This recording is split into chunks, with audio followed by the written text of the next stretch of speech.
This is Mentally Dope.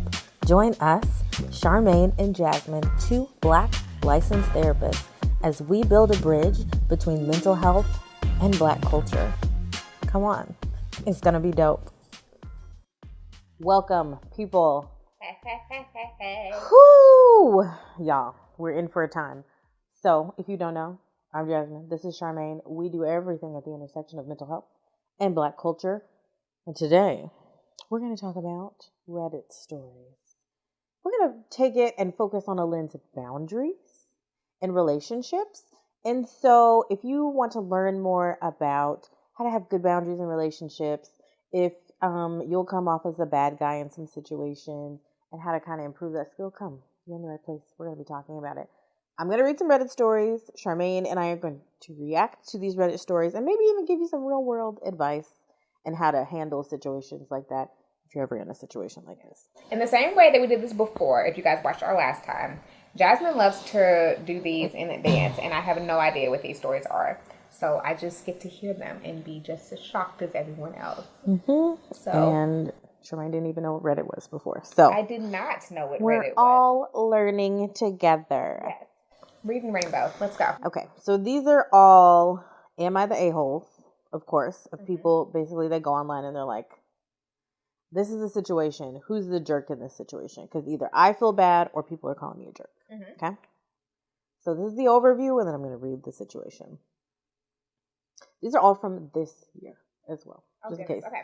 And so I also didn't link who wrote what because, again, these people did not ask to be on our YouTube. You can go find them if you want to. Am I the a-hole? My husband will invite his family and friends over without telling me that day. And then he expects me to clean, run to the store, prep and cook everything. And I finally just decided to leave the house the last time he told me because I only had 4 hours until they arrived. And then he canceled. That's the overview. So just from that, I would say doesn't sound like it. Wait, question. He canceled them coming over because she wasn't there to clean up and do everything? Wasn't there to prep. Okay. So here's the situation. The thing is, his family is constantly judging and talking about each other. So when he says, it doesn't matter, they don't care, I know, and he knows, he's full of it. And so it's not just tidying the house. We are not regularly stocked in food and drinks to have people over. So when I got home, I asked what he was planning on having for dinner, and he responded, I don't know. I guess it's good that they aren't coming over anymore, because this is after the situation happened. And now he is sulking and saying, I'm the problem because I can't just go with the flow. And I have told him multiple times I just need a couple days notice to get things in order, but he insists I am just difficult and uptight and uncooperative. What do you think? Why is your face wrinkling up like that? That's one of those moments of what was the dad our car wins low? 3, 2, 1. 1, 2, 3. What the heck is bothering me? There definitely sounds like that there is some other stuff happening in this relationship. Absolutely. Yeah. There's definitely some other things happening in this relationship. So that would be my first question. So is this about the thing, or is this this really about? Because the therapist brain in me is I always want to dig. We need to dig in and around this whole situation because I have questions. Is this the only situation where she's treated like this? Is she always the one who regularly maintains the house as far as cooking and cleaning and prepping all meals and things of that nature? How often has this happened, and how has she reacted in the past to maybe he thinks that this is just normal? It sounds like she usually does it, but she doesn't like it, and she tells him she doesn't like it. Okay, and I was gonna say that too. How is it communicated? How do you express that you don't like it? So how are we in these situations where this has become normal routine? Where I told you I don't like it, but we're gonna do it again. Where are we at with this? Those are my initial questions. Yeah, and what she said is she was so frustrated with it, she just left the house. She just left. So that if they wanted to come over, they could come over, but it wasn't because she had the house prepped and there was going to be meal cooked for everybody. Yeah, there was no food. So he just canceled it. But also at the same time, I also have questions of what is your husband doing that he can't prep for his own family? I mean, I don't know. Maybe it's work. I'm not judging. I have questions. Where is he that he can't prep for his own family? And I don't even. It's not sounding like he can't. It's sounding like it's not his job. Okay. And that's what he's saying. Like, it's your job to do these things, and it's not my job. No. See, And that's why I have questions. Because even if I'm not cooking, you better swing past Sharks and pick you up some chicken and fish and why I gotta cook a whole meal and prep? Kool-Aid and like that's what we get the grocery order. Come on. Yes. You want your family over? Come on, do it. And like, I don't know, men cook too. Mm-hmm. Men know how to clean. Like, I don't understand. Yeah, my questions would be about the dynamics of the house. And is this the dynamic of the house where you guys don't share these tasks? Are these always on you? And is this the only situation that's like this? Or is it like this in multiple different situations for you guys? And then also getting to the root of like what's happening in the situation. Because it sounds like he doesn't understand. He's pouting. He's saying she doesn't just go with the flow. Mm-hmm. Which, that's not a flow. Because she asked for you to tell her beforehand. But underneath that, it sounds like she feels like disrespected, like you're not listening to her and her complaints and her needs. None of that. You're just blaming it on her and then also not taking accountability. But there is the hard part, though. We talked about this, too, and a lot of times in relationship dynamics, especially in relationships like this, when people explain their story, and I'm pretty sure from him explaining from his perspective, he also feels hurt. Like, from his perspective, he may honestly and truthfully feel like that she's not supporting him. She's not backing him up. He asked for something and she's not meeting his needs. Like, is there a lack of accountability? 100%. But from his perspective, I could see where he's also just like, oh, well, I'm the victim in this situation. I asked for one thing and she didn't, and she couldn't do it for me. True, but like, that's the thing. We don't know the history. We don't know if this is isolated or if this is a bigger pattern in the relationship that she asks for what she needs. And he says, I can't really give it to you, but don't be dramatic about it. Right? Yeah. Like, we don't know. So there's more to do here. But I will also say something that comes to my mind is if you've ever had like couples or people who they come from families that the dynamic is this way, and then they expect the dynamic to be the same in their current relationship. 100%. Like, I have people be like, well, my dad always did that. My mom always got the house ready, and my mom was always ready to feed 10 people at all times. And then they get in their new relationship, and they're like, I don't get why you're not that way. And she was like, but I never was. You're expecting me to do something that happened in your family, but I am not that way. And we never negotiated that I was going to be that way. And I think that sometimes there is the hard part of when that does start to become guilt. And then you do have individuals who start showing up in that way out of guilt. I will overwork myself. I will make sure that the food is prepared for 10 people. I will do these things at the last minute, even when I'm tired, because now I feel like I should be doing these things. And this is also how I make you happy. So I'm willing to sacrifice myself, knowing that it's also causing a problem at the same time. But then normally sometimes how those problems build up. Yeah, exactly. And then we're resentful. Yes. Because I'm like, we're doing this and you're not even grateful, or you always expect that it's going to look this way, and then we don't ever revisit it. Because again, just because somebody did something like once or twice in a relationship doesn't mean they want it to be that way all the time. Agreed. So it's complicated. What would be the first advice that you give to this person? Let's say the wife was the one that came to you. What would you suggest first? I don't give advice. I'm just saying. What? That's not what I do. Therapists shouldn't be giving advice at all. Just my little plug. So yeah, I'm not really sure that I would have advice because that's not my marriage. That's what I would tell them. But where would you start with them? Like, she's like, this is what happened. This is why I'm frustrated. I mean, I would start with, like I said, exploring how did we get here. Sorry, that happens sometimes. How did we get here? What potential role has she played in her having this role in the relationship? How does she communicate her behaviors? So my questions would be more her focused. Not saying I'm not holding him accountable, but you're not seeing them as a couple. Yes. You're only seeing her, right? So with her being my client, my questions would be more her focused of like, what's going on with you in this situation, and also where is she currently at? What are the fears in addressing this, or how could we address it? And also, was leaving the best way to solve that problem? I think that also has Probably an not. impact But there on a can be relationship. but there can be the aspect of like if we don't feel emotionally capable of handling it in that moment. I feel overwhelmed. I feel frustrated. Or safe enough. Like, you're not going to listen to me. That as well. So now I got to walk through your parents and they're going to be giving me the side eye. Yeah, so there's so many different dynamics that could have happened that made her feel like this is definitely my only option.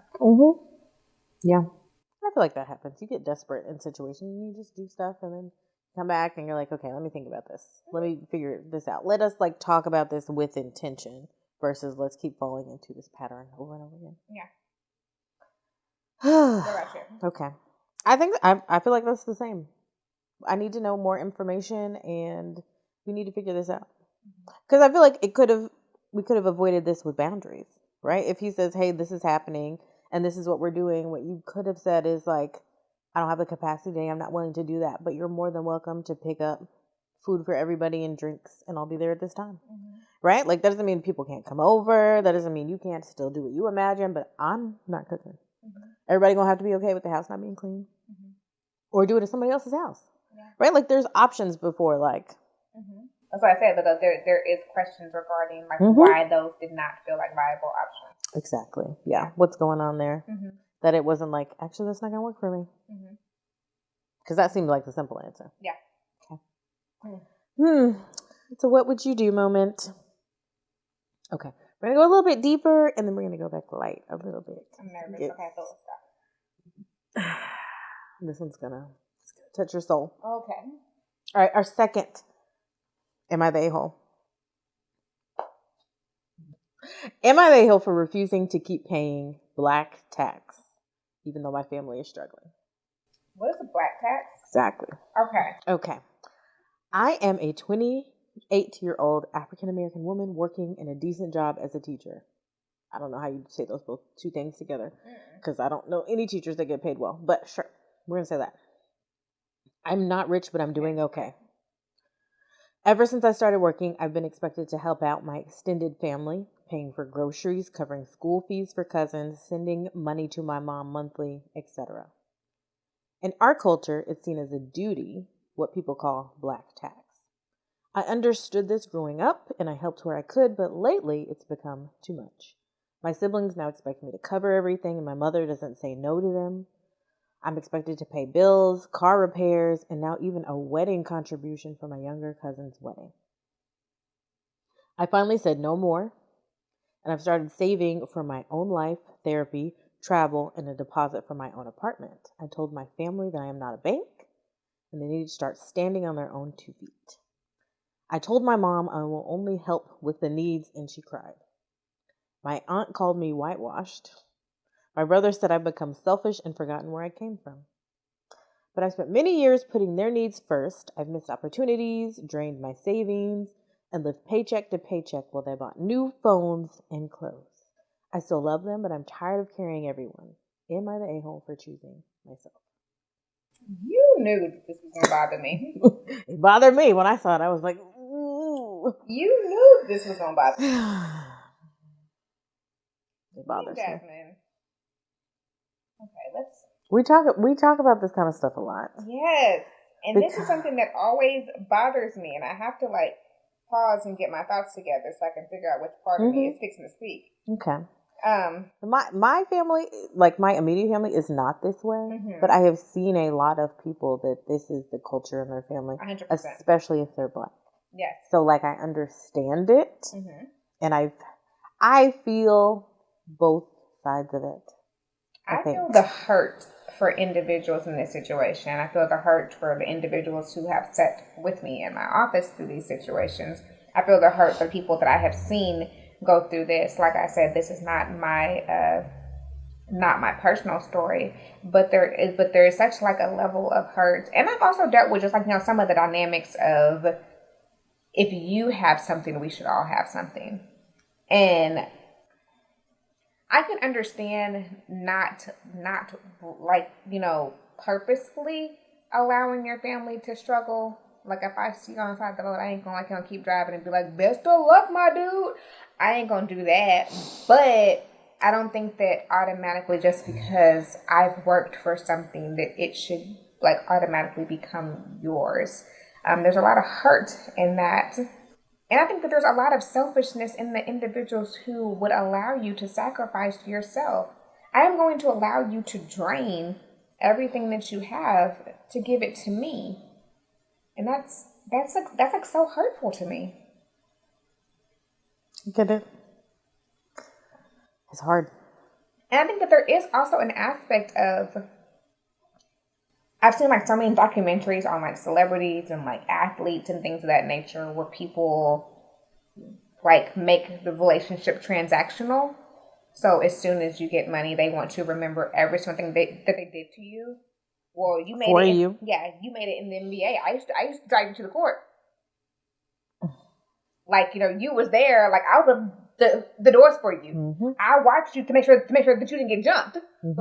Like all these things that now I want money back for, which I could have thought was love, but you were doing it as a transaction to be like, don't forget about me when you get money. And I don't even know that is what happens, that people do it as transactional, right? Like, I think they are doing it out of love, but then something changes. Yeah.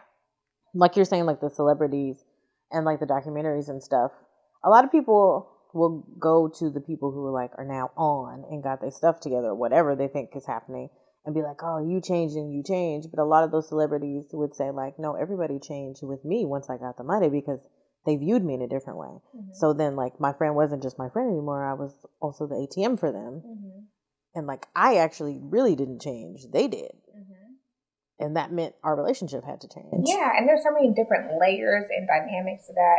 We have a whole video about like what happens when your friendships change. Because I mean, sometimes when people do get on or get money or get a better job, sometimes they do change. Mm-hmm. And I think that sometimes like, and that's not always a bad thing. Yes, but sometimes like that can reflect your own issues when people change. Right. So therefore, like it becomes an issue. I think that there's also like the hard part. Like I said, I think that most people, I can't speak for everybody, but most people, when they do situations like this, like you said, she's a teacher. Girl, that's a hard job. You have a hard, sacrificing, emotional job that you show up for day in and day out. So the fruits of my labor, whatever it is, goes to people who aren't with me. That's like the definition of you wouldn't shoot with me in the gym. Like, but I mean, her family, they probably were shooting with her in the gym. But that doesn't mean every day while I'm here. Yeah, but we don't know like who supported her when she was going to college and all that stuff. Now it's transactional. I was the one who helped you out when you was in college. I was the one. I agree. Like you were on my couch.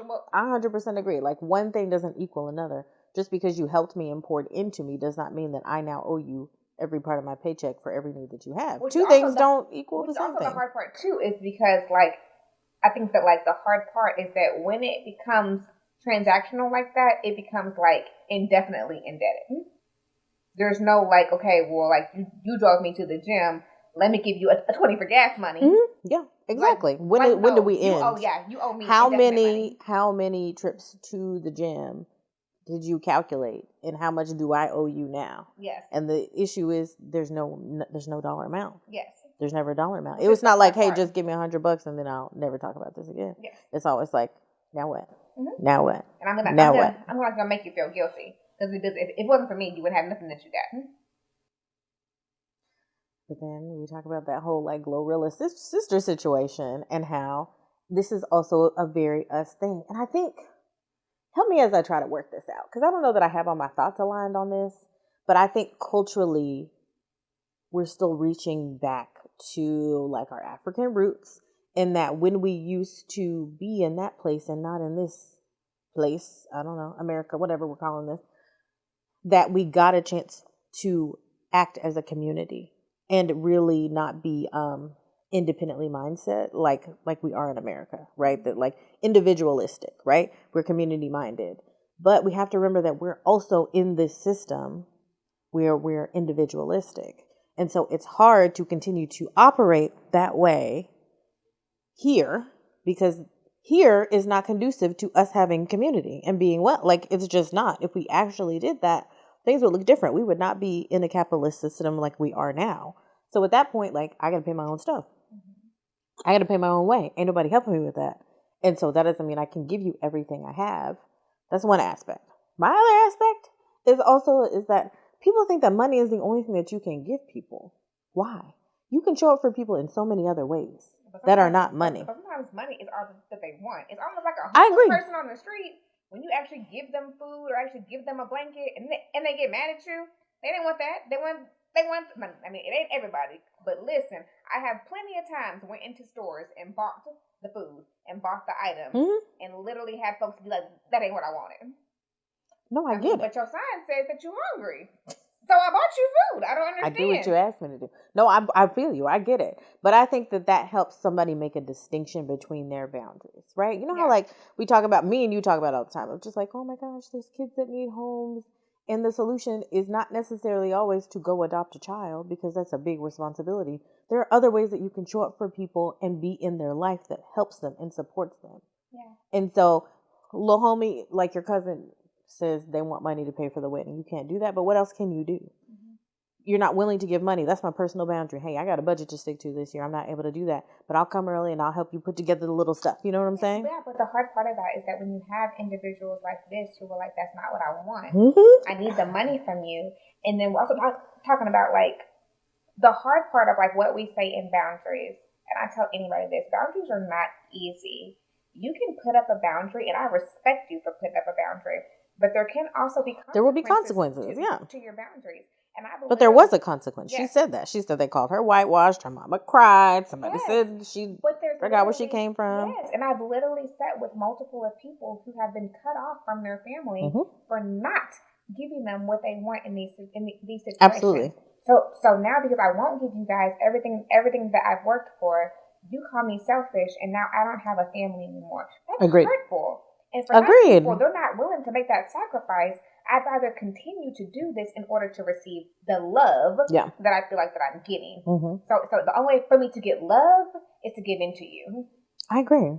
I'm not saying the dynamic is healthy. Like, it's not a healthy dynamic, but I think it's something you have to wrestle with to say, like, either I'm not willing to do this. Are you guys also making the decision to not love me because I'm not willing to be broke for this? Because that's also what she's saying. It's not like she got extra money to throw around. You're also saying your money is my money, and there's no difference between me and you, so you need to give it to me. The hard part, though, when other people are counting your money, because that is the issue. We do that a lot as a community. Yes, because yes, I've paid my bills. Yes, I'm doing whatever. But like she said, if she's saving to go travel, if you got money to travel, you can give it to me.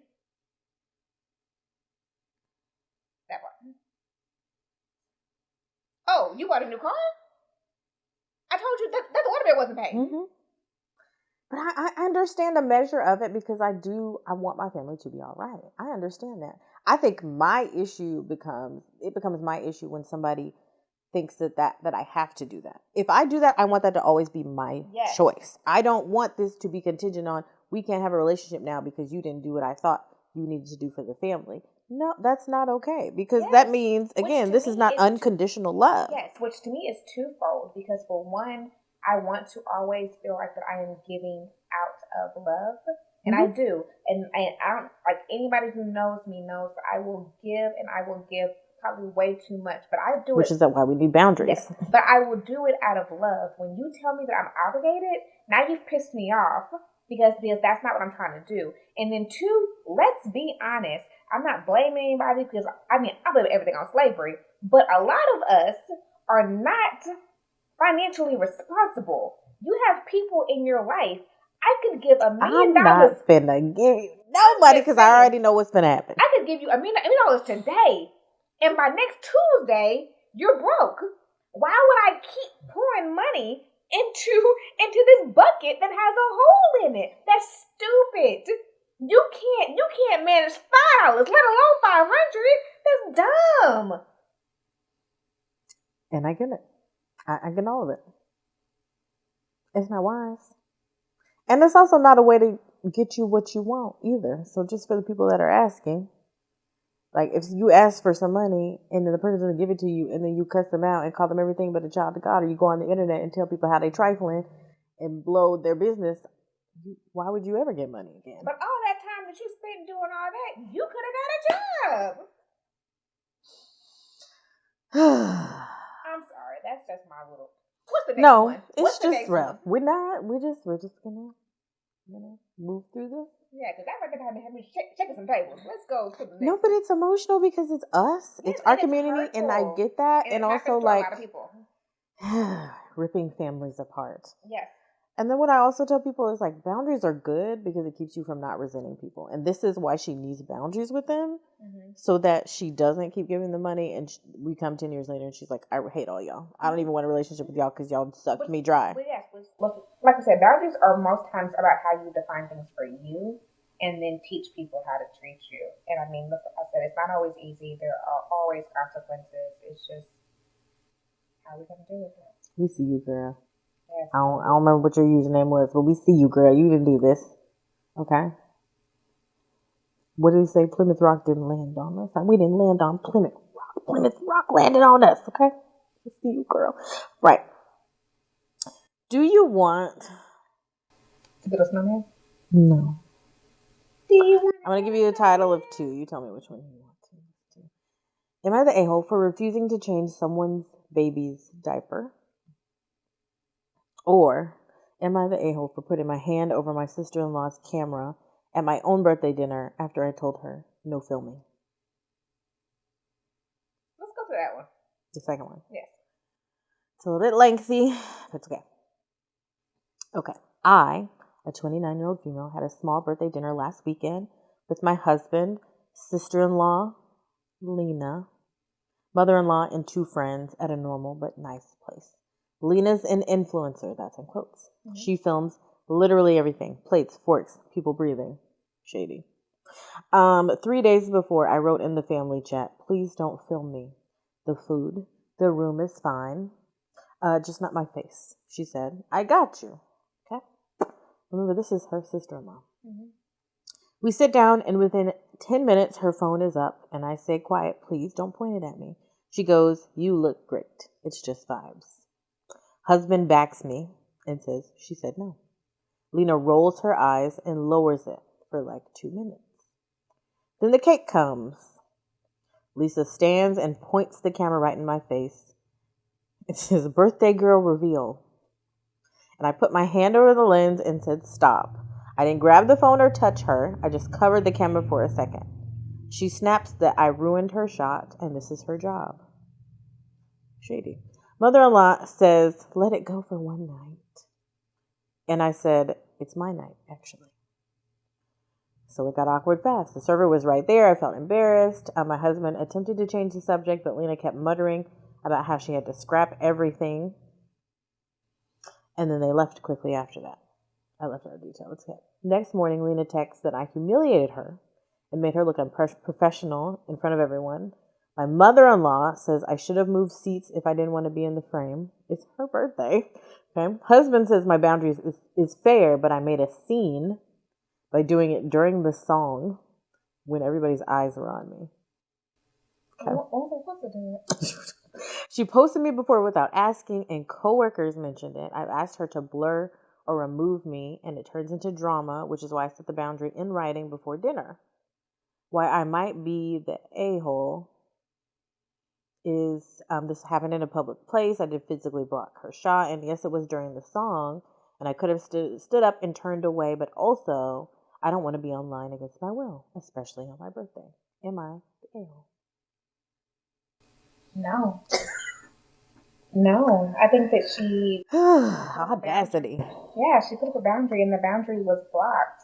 I think that that's the hard thing, that we live in this era of influencers and just like individuals who just feels like if things aren't recorded, then like it didn't happen. And I'm not going to argue that. That's like a different situation. I mean, people feel how you feel, but you have to respect that just because you feel that way, everybody else may not feel that way. Mm-hmm. And I'm also like I'm not knocking the job, because I mean, influencers actually is a job. Mm-hmm. A lot of them get paid very well. No, I'm just saying she was being shady, obviously. No, yeah, I mean, 100%. Do that. I support it. I think it's great. I follow a lot of influencers. Fine, but you do have to respect people around you. That not everybody wants to be a part of what it is that you're doing. And if I communicate, if I invite you to my birthday party, which means that I want you to be around me, right? And I tell you in advance, please don't. This is what I need. Yes. And then you don't do that, and then you have the audacity to get mad at me, and then create the need for a confrontation in a public place, and then blame me for it. You didn't comply with my boundary. Now we have to have a confrontation. I didn't do that. Yeah. You made that choice. And then to be told that I should have turned away during my birthday song. So during my birthday song, you should have got up and moved from your birthday? On my birthday song, when the cake comes out, I should go to the corner and put my head in the corner to avoid your camera. My birthday.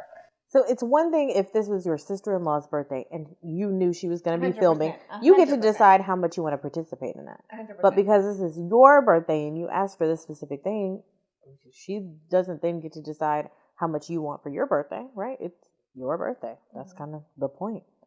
So people got stuff mixed up. I don't really get it. And I would also, my insight would be, is that there kind of was a boundary, but I don't think the boundary was clear enough because boundaries are enforceable, right? Like you can't just say, don't do this.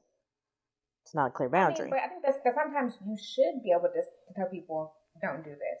But for some people, you may actually have to have an enforceable boundary. Agreed. I think because that's the hard. She probably also knows her well enough to know she's going to test the limits of this. So we do need a boundary. I think that's the hard part of like when you make boundaries and people still test your boundaries, which sucks. I hate that when I communicate a boundary and someone that I love still pushes the boundary, because it's like, why do you want to put us in conflict when I told you what I didn't need or whatever? So, y'all, I remember, I don't know if you did this, but when Kevin Hart was like doing all of his like comedy specials and they came down here multiple times, and like repeatedly, like the recording played for like the first like hour before the show started. You cannot have your cameras out. If your camera comes out, you will be asked to leave. Mm-hmm. Don't pull your phone out. Like, do not pull your phone out. If you have your phone out, you will be asked to leave. Black people. It was not even just us. Like it played, I believe that too. It played repeatedly. Actually, we want the one to whatever. It played repeatedly over and over and over again, and literally. Multiple people would pull out their phone, and then when security would be like, you have to go, I wasn't even doing anything. Yep. It was a boundary. Agreed. The boundary did not say you could check your email. Boundary did not say you could take pictures of yourself. Right. Boundary said don't pull out your phone. And I mean, it was said repeatedly, and people were still like, I don't understand why I'm being asked to leave. Because that's what we said. But also, like you said, just because you have a boundary does not mean that people aren't going to buck against the boundary. That actually is probably the opposite, right? People are going to have a hard time with whatever the boundary is. That also means it's probably important that you set the boundary. Yes, because most times they benefit from you not having the boundary. Yeah, sure. So it's like it can be very layered. I don't think that she was wrong. She's definitely not the jerk in any stretch of the imagination, but it also sounds like she's going to have to do something differently in order for this to not continue to be a thing. I also hate that she does not have the emotional safety or support from her family that it sounds like that she needs, because it sounds like that even she was being told by other people that she was the problem, and that sucks. Well, let me also say, if I can plug our soul food video, that like this is her husband's family, right? And so that we don't realize that they have their own dynamics. And sometimes some of those dynamics are like, let's just not have confrontation. Let's just not do that. And so the family will give you the energy because you're causing the confrontation, even though she didn't cause the confrontation, instead of actually focusing on the person who did the wrong thing. And I feel like that's what she's feeling too. If everybody's like, well, you could have did that different. Well, you didn't have to do that. But the issue is you had a rule for her to follow and she refused to follow it. That's not on you. That's not your fault. Yeah. It's her fault, but it sucks that the family is like, we don't like conflict, so don't do this publicly. Or they're just placating the person who they want to protect. Mm-hmm. But I'm saying that's a family dynamic. However it goes, that's probably the way that family functions. And so it's kind of hard being an in-law in that situation And yeah, that being feeling weird, and you probably not even feeling like you have a say. Yet. So it's a lot, but moral of the story. Jasmine got my pressure high today. Excuse me. Moral of the story is, it's okay to set boundaries. It's also normal and a part of the process that people are going to buck against your boundaries and not be happy about it. Boundaries are hard. Boundaries are hard. There are going to be consequences to your boundaries, whatever that is. Yeah. And you also, but like, I think that the important thing is that we all need boundaries. Mm-hmm. We all have to be consistent with our boundaries, and they got to be enforced. They can't really be all like loosey goosey. Yeah. No, stop, don't. It's not a boundary. It's gotta be specific. Mm-hmm. So good luck, guys. It's hard out there. So relationships are really hard. See y'all later.